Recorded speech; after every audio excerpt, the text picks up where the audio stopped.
Bu, ini mana makanannya? Kok nggak ada sih? Bapak udah lapar banget loh ini, Bu. Pak, kan Bapak udah nggak ngasih uang belanja seminggu ini. Uang belanja yang Bapak kasih bulan lalu itu sudah habis loh, Pak. Mana uang tagihan sekolah anak kita hari ini belum dibayar. Bu, ya Bapak tuh nyari kerja gitu loh, daripada di rumah nganggur. Alah, ibu aja yang boros. Harusnya uang belanja yang bapak kasih bulan lalu itu masih cukup buat makan dan bayar sekolahnya Rini. Dan apa ibu bilang cari kerja? Bu, sekarang tuh ya nyari kerja susah. Apalagi bapak yang cuma lulusan SMP. Bisa dapat kerja apa coba, Bu? Di zaman seperti sekarang ini, Bu. Ya gimana mau hemat toh, Pak? Pak, uang belanja yang Bapak kasih aja sedikit. Dan kalau misalnya emang susah cari kerja, mending Bapak jualan cimol aja lagi. Aduh, Bu, harga bahan baku sekarang aja mahal banget. Dapat modal dari mana coba kalau mau buka usaha seperti ini coba? Gimana kalau kita pinjem di Bank Mekar, Pak? Katanya Bank Mekar punya Pak Anton, bunganya sedikit loh. Wah, boleh juga deh, Bu. Nanti coba sore Bapak ke tempat Pak Anton ya buat pinjem modal. Kayaknya bisa itu. Sore harinya di rumahnya Pak Anton. Assalamualaikum, Pak. Waalaikumsalam. Mari masuk, Pak. Jadi kedatangan saya ke sini, Pak, untuk mau pinjem modal untuk dagangan saya. Saya rencananya mau buka sebuah usaha, Pak. Usaha jualan cimol. Setelah dagangan saya laku nanti, pasti akan saya kembalikan langsung. Dan saya bayar, Pak, utang-utangnya ke Bapak. Baiklah, Pak. Tapi nanti sesuai ketentuannya ya. Kalau Bapak tidak bisa bayar, rumah Bapak yang saat ini Bapak tinggali jadi jaminannya. Gimana? Ya, Pak, saya berjanji, Pak, rumah saya jadi jaminannya. Oke, baiklah. Saya akan kasih modalnya ya. Setelah mendapatkan modal, keesokan harinya Yanto pun segera ke pasar untuk membeli bahan-bahan untuk membuat cimol.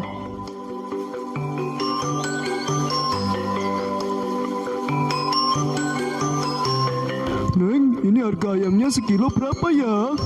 60.000, Pak. Sekarang harga ayam lagi naik. Waduh, gak bisa kurang ya, Neng. Kalau gak kasih diskon dong, ya, Neng, buat penglaris gitu. Gak bisa, Pak. Nanti saya yang rugi. Ya udah deh, ya, Neng ya. Saya cari di tempat lain aja. Yanto pun bingung harus bagaimana mensiasati harga ayam yang sangat mahal itu. Namun kemudian ia dipanggil oleh seorang misterius. Bapak lagi cari daging yang murah ya kan? Saya ada nih, Pak, daging yang super murah. Lagi cari daging yang murah ya kan? Saya ada nih, Pak, daging yang super murah khusus buat Bapak. Wah, iya, Pak. Tapi yang saya jual itu daging tikus, Pak. Apakah Bapak mau? Gak usah khawatir, Pak. Daging tikus yang sangat aman kok untuk dikonsumsi, apalagi untuk jualan. Pasti untungnya besar, Pak, karena harganya yang super murah. Mendengar hal itu, Yanto cukup terkejut. Di satu sisi ia merasa takut, dan di satu sisi lagi ia juga sangat membutuhkan daging dengan harga yang sangat murah. Baik, Pak. Kalau gitu saya pesen 4 kilo ya, Pak, daging tikusnya. Gimana? Yanto pun pulang dengan membawa semua bahan-bahan cimol untuk dagangannya ke rumah.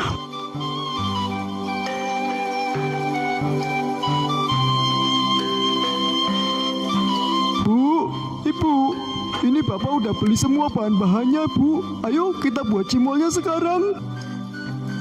Wah, alhamdulillah, Pak. Yuk, segera kita buat. Anton dan istrinya pun mulai membuat adonan, namun tiba-tiba istrinya Yanto bertanya. Loh, Pak, ini daging ayamnya kok kecil banget bentuknya. Ini beneran daging ayam kan, Pak? Iyalah, Bu, tentu aja ini daging ayam. Cuma emang ayamnya yang agak ukuran kecil dan dipotong-potong jadinya bentuknya seperti ini. Ah, masa sih, Pak? Kok bentuknya aneh gitu loh, Pak? Udah toh, percaya sama Bapak, tinggal dibuat aja, kok susah amat sih. Banyak-banyak tanya segala ibu ini. Kayak jurnalis aja tanya-tanya kayak gitu. Udahlah, Bu, langsung aja digas gitu loh. Biar cepet jadi, akhirnya kita bisa cepet jualan. Tak lama kemudian cimol buatan Yanto dan istrinya pun jadi. Kemudian mereka segera menata dagangannya di dalam gerobak.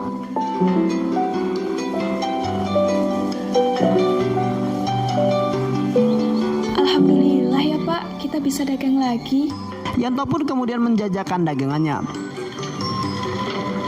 Cimol ayam, cimol ayam. Dibeli yo. Pak, mau dong satu porsi cimolnya. Ini beneran pakai daging ayam kan, Pak? Kan biasanya cuman aci sama tepung doang. Tenang aja ya kak, ini beneran pakai daging ayam kok. Cimol buatan siapa dulu dong? Cimol buatan Mang Yanto. Kalau gitu, saya pesen 2 porsi lagi deh buat saya bawa pulang. Oke, siap pak. Setelah itu pun cimol dengan Yanto diserbu para pembeli karena rasanya yang sangat gurih dan berdaging. Wah, alhamdulillah daganganku ludes, tak tersisa. Aku langsung pulang aja deh. Pasti istriku senang.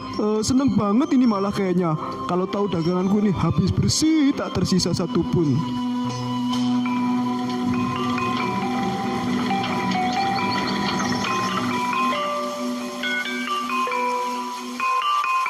Assalamualaikum, Ibu. Bu, dagangannya sudah habis loh, Bu. Wah, alhamdulillah sekali, Pak. Ya udah, Bapak langsung istirahat aja. Ibu buatin kopi ya. Iya, Bu. Oh, ya nanti malam kita buat adonan cimolnya lagi ya, Bu. Biar besok kita tinggal digoreng aja. Biar langsung deh Bapak jualan. Dan insya Allah laris manis. Baik, Pak. 1 bulan kemudian dagangan cimol Yanto pun semakin ramai, bahkan ia bisa membuka stand jualan di depan rumahnya sendiri.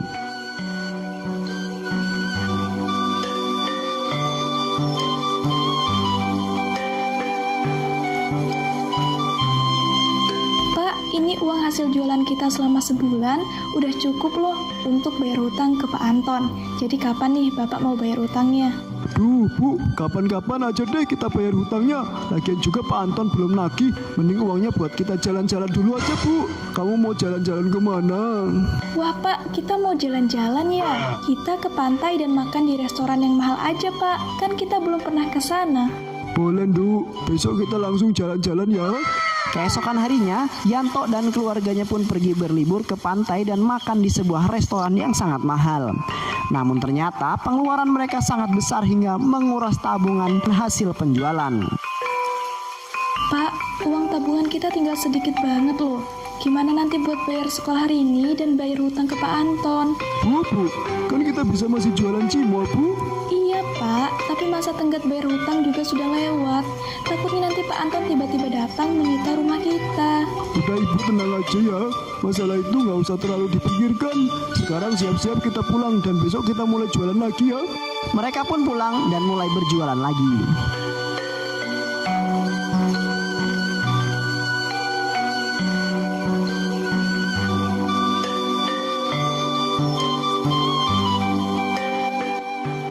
Pak, ini daging ayamnya sudah sedikit loh stoknya. Yaudah, nanti Bapak beli, Bu.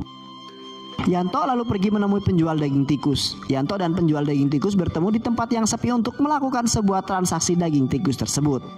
Ini Pak, daging tikus yang Bapak pesan ya. Baik, Pak.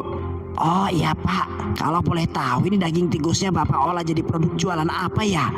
Dan sepertinya laku keras, karena Bapak selalu memesan daging tikusnya dalam jumlah yang banyak. Jadi daging tikus ini saya olah jadi jualan isian cimol, Pak. Dan saya bilang kepada para pembeli jika isian cimolnya itu adalah daging ayam. Mereka pun sangat suka dan percaya begitu saja. Namun tanpa mereka sadari ada seseorang pemuda yang tak sengaja lewat dan mendengar percakapan mereka. Dan kebetulan pemuda itu kenal dengan Pak Yanto. Astagfirullahaladzim. Jadi Pak Yanto menjual cimol dengan isian daging tikus selama ini. Aku harus segera melaporkan hal ini pada PRT dan memberitahu semua warga.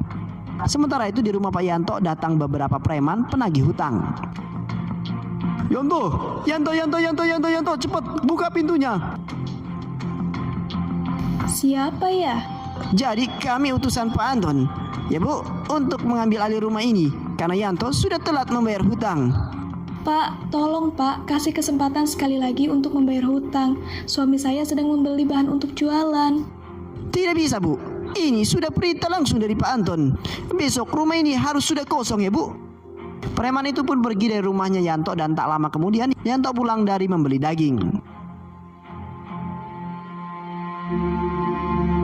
Assalamualaikum, Bu. Bapak pulang. Waalaikumsalam, Pak. Pak, tadi itu anak buah Pak Anton datang dan minta surat rumah kita. Terus besok katanya kita harus mengosongkan rumah ini. Aduh Jan, yang bener Bu.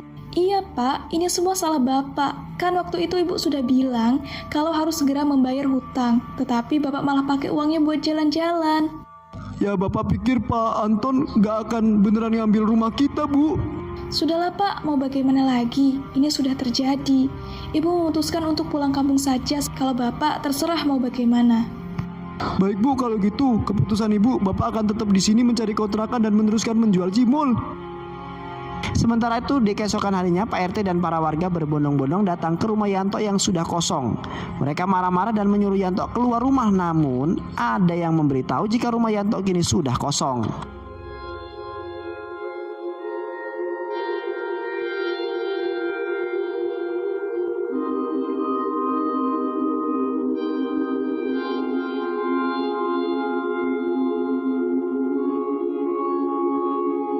Para warga sekalian, harap tenang. Saya juga baru tahu jika Pak Yanto sudah tidak tinggal di sini lagi. Jadi sebaiknya para warga sekalian pulang dulu. Saya dan Joko akan melapor ke kantor kepolisian. Setelah itu para polisi pun melacak keberadaan Yanto dan akhirnya mereka menemukan alamat kontrakan Yanto yang baru. Sedangkan Yanto masih sibuk membuat adonan cimol di dapur kontrakannya.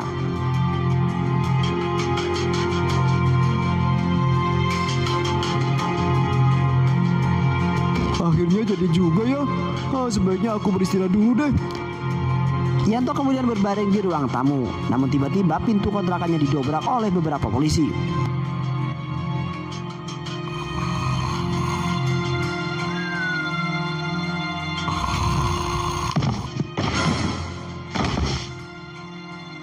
Jangan bergerak. Oh, apa salah saya Pak? Kamu ditangkap karena telah menjual cimol dengan isian daging tikus. Kami sudah mengantongi bukti daging tikus yang ada di dapur kontrakan kamu. Yanto pun ditangkap dan dibawa ke penjara, dan ketika keluar dari kontrakannya sudah banyak warga yang berkumpul dan ingin mengeroyok Yanto.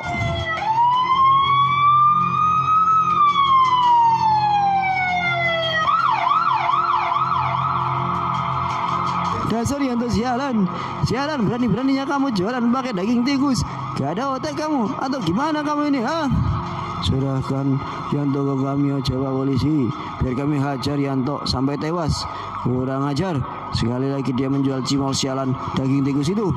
Para polisi itu pun segera mengamankan Yanto dan segera membawanya ke kantor kepolisian. Kamu akan dikurung di sini ya. Tapi Pak, ini kok ruangan penjaranya sangat sempit dan kenapa cuma saya sendiri Pak? Sudah, diam kamu, masih mending. Tadi kamu nggak mati diamuk warga. Malam harinya Yanto tidak bisa tidur karena keadaan penjara yang sangat sempit, gelap dan kotor. Tiba-tiba ada suara. Dan suara itu sangat aneh dari atas pelapon. Hal tak terduga pun terjadi, di mana ada segerombolan tikus yang sangat banyak jatuh dari pelapon dan menimpa Yanto. Oh, tikus, tolong. Tikus itu pun dengan beringas menggerogoti tubuh Yanto. Sakit, tolong. Dan Yanto pun tewas dengan sangat mengenaskan.